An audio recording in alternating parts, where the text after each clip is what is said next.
In the brutal eastern continent, the kingdom of Ildora is crumbling. Their elite forces, led by the legendary Captain Serafina, are being torn apart like paper by an unstoppable barbarian horde. But this isn't just a story of war. It's the beginning of a nightmare Serafina never saw coming. Amidst the carnage, Captain Serafina refuses to break. Even as heads fly and her comrades fall, she carves a path for retreat. But the tide turns when a monster emerges from the fog. Vior. A giant among men, Vior shreds through the Ildoran line and lands directly in front of Serafina. He doesn't want the grunts, he wants the captain. To save her men, Serafina accepts a duel.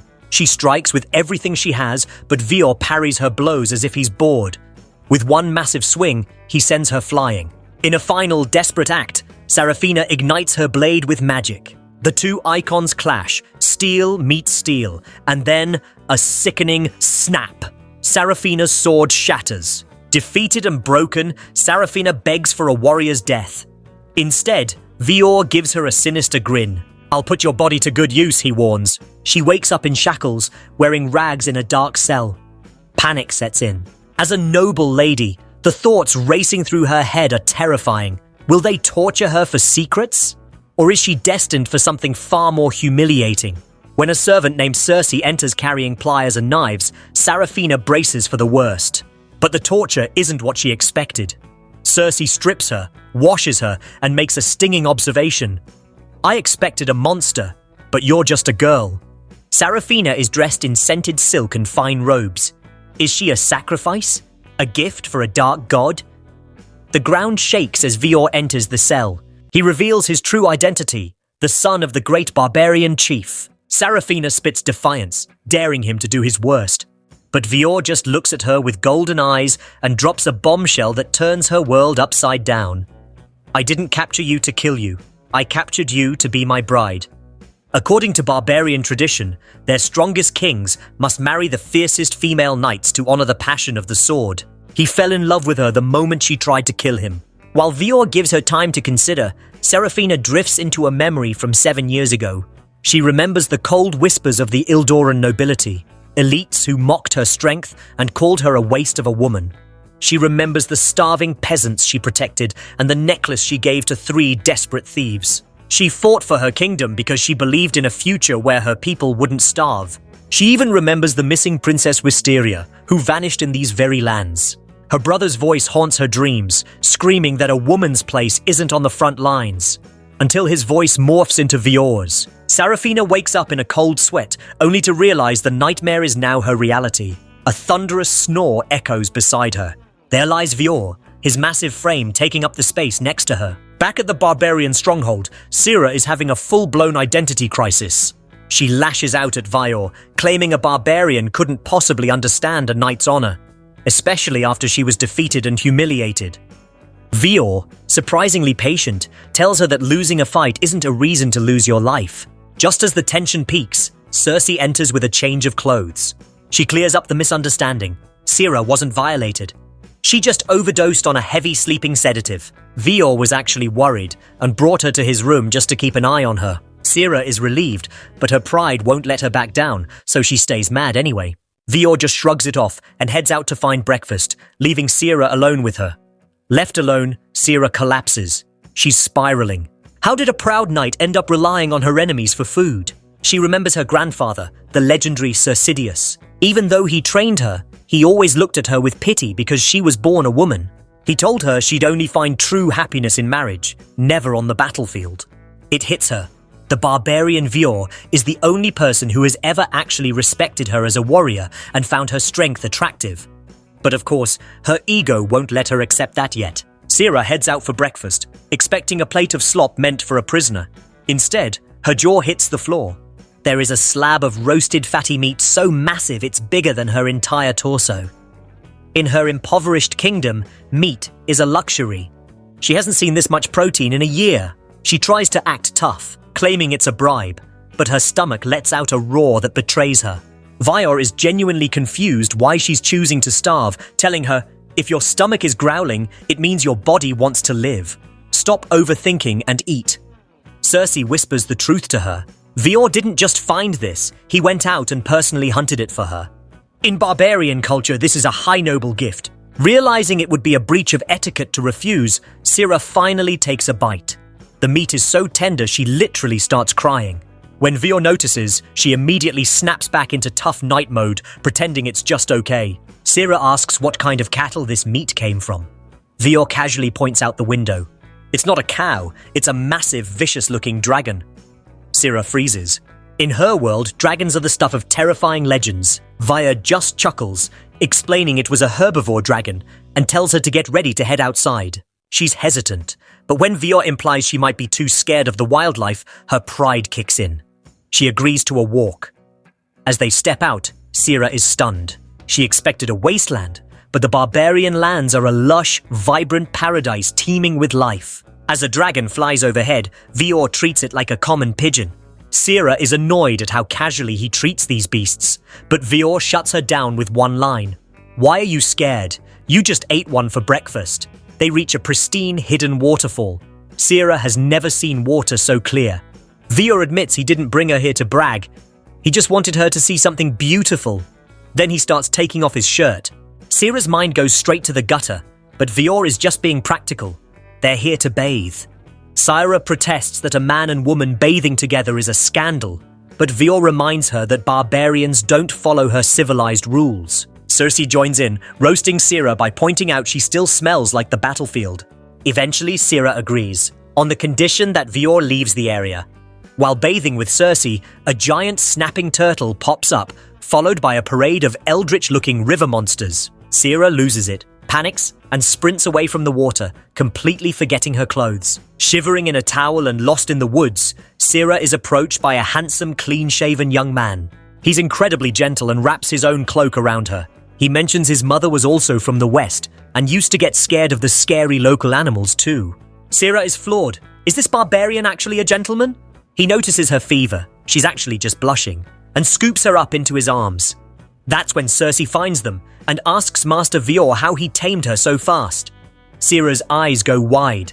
This handsome stranger is just Vior without the beard. Enraged at the deception, she slaps him, but Vior just grins. As they head home, Sira starts to think that maybe being his wife wouldn't be so bad if he stayed looking like this. But her luck is terrible. A few days later, the beard is back, and Vior is back to square one. Soon, Vior calls her over, his voice booming with that usual confidence. He tells her he's taking her to a meeting at the lakeside village, the oldest and largest settlement of the barbarian race. Now, Sarah's a captain. She's trained in strategy. She's sitting there thinking, is this man insane? He's handing me military intel on a silver platter. She looks him dead in the eye and warns him, Vior, you're underestimating me. I could escape tomorrow, head back to my homeland, and give my military the exact coordinates of your people's heart. And what does he do? He laughs. Not just a chuckle, but a deep belly laugh that echoes off the trees. He leans in and reminds her that just a few days ago, she was practically swooning over his shaven face. In his mind, she's already halfway to being his wife, so why would he worry about a little thing like treason? While they're bickering like a couple that's been married for 40 years, Cersei, Vior's attendant, is just watching them, shaking her head. They finally reach the village, but the welcome isn't exactly warm. Suddenly, Sarah finds herself surrounded by 100 of the most intimidating men she's ever seen. These are seasoned warriors, armed to the teeth. They start shouting, begging Vior for a chance to test their blades against the famous female captain. Sarah grips her weapon.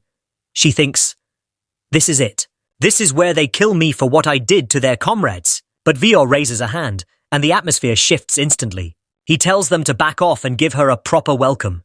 And just like that, these hot-blooded killers turn into, well, fans. They're looking at her with these big, cheerful grins. He leads her deeper into the village. It's not the den of monsters she expected. It's a peaceful community. He stops at a small house where tea is brewing and introduces Sarah to a kind lady as his wife. Before Sarah can even get a word in to protest, the woman is so charmed by her beauty that she drags her inside to pamper her. Inside, Sarah meets 2 women and a little boy named Gad.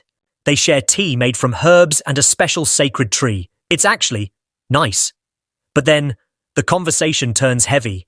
Sarah realizes these 2 women aren't sisters. They're both widows. Their husbands died in the war. killed by Sarah's own army. The guilt hits Sarah like a physical blow. She apologizes, her voice trembling, expecting them to throw her out or worse. But the older woman just looks at her sadly. She tells Sarah that in their culture, a warrior's life is always at risk. If it wasn't war, it would be a dragon or a hunting accident. They don't hold a grudge, they're just grateful their husbands died as warriors. Sarah is stunned. She can't wrap her head around how casually they treat the loss of life. But she doesn't have time to process it, because suddenly, the alarm bells scream. A shadow falls over the house, and a winged dragon, a Tsukabikshi, smashes through the roof. It's attracted to the smoke from the fire. Little Gad starts crying, and the dragon fixes its golden eyes right on him. Cersei panics. She tells Sarah to run, to save herself, because she's Vaio's precious wife. That was the wrong thing to say. Sarah snaps. She's not a precious anything. She's an Eldoran knight. She grabs a pair of hot cooking tongs. Yes, tongs, and steps between the dragon and the family. She uses those tongs like a baseball bat, cracking the creature across the face. She tells Cersei to get the hell out and save the villagers while she holds the line. While Sarah is fighting for her life with kitchen utensils, Vior is on the other side of the village, decapitating another dragon with one clean strike. When he hears a dragon hit the residential sector, he doesn't walk. He moves like a blur. Back at the house, Sarah is at her limit. The dragon is faster than her, and with a sickening crack, its beak shatters her tongs. She's defenseless. She closes her eyes, ready to die with her honor intact. And then, a roar. Not from the dragon, but from a man. Vior screams at her to cover her ears. She does, and he lets out a sound so loud it literally bursts the dragon's eardrums. In the next second, his blade flashes and the creature is dead on the floor. Vior doesn't brag. He doesn't tease her. He just looks at her, eyes full of sincere worry, and thanks her for risking her life to save his people. And that's when Sarah loses it. The tears just start pouring down her face, and she doesn't even know why. Vior just smiles, picks her up like a princess, and carries her back through the village. For once, Sarah doesn't fight him. She just lets him carry her home. Following her victory against the dragon, Captain Sarah is drowning in her own embarrassment after crying in Vior's arms. Her brooding is cut short when literal fairies start dancing on her table, and Vior introduces her to the tribal alliance elders, dwarves, elves, and spirits.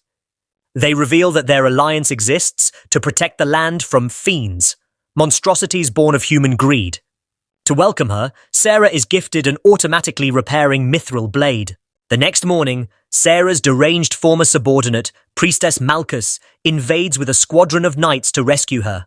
Malchus overuses a forbidden spellbook that drains the land's energy, triggering a catastrophic reaction called the Blight. Dark tentacles erupt from the soil, slaughtering the knights and wrapping around Malchus as a massive fiend materializes, erasing her core memories. Sarah, refusing to abandon a citizen, charges into the fray with her new blade. Sarah scales the monster but gets pinned in a crushing grip. Vior steps up, using his thundering voices to stun the creature so it drops her. "I'm not protecting you, Captain, I'm supporting you," Vior grins. He unleashes another roar to expose the fiend's malicious inner core, and Sarah leaps through the air, driving her sword straight through it. The monster explodes into purifying light, and an unconscious, heavy-bodied Malchus falls out of the sky, landing directly on Sarah's head. Back at the village, Malchus wakes up in chains, screaming that she's going to be savaged. Sarah deadpans and tells her to shut up, explaining that the barbarians just saved her life. Because of the attack, Malchus has total amnesia. Vior reveals she is harmless, then drops a massive bombshell. The legendary missing Western princess Wisteria is actually alive, and she's his mum. Sarah and Malchus scream in unison as Wisteria herself walks in, instantly dropping her high and mighty aura to aggressively hug Sarah like a giant teddy bear.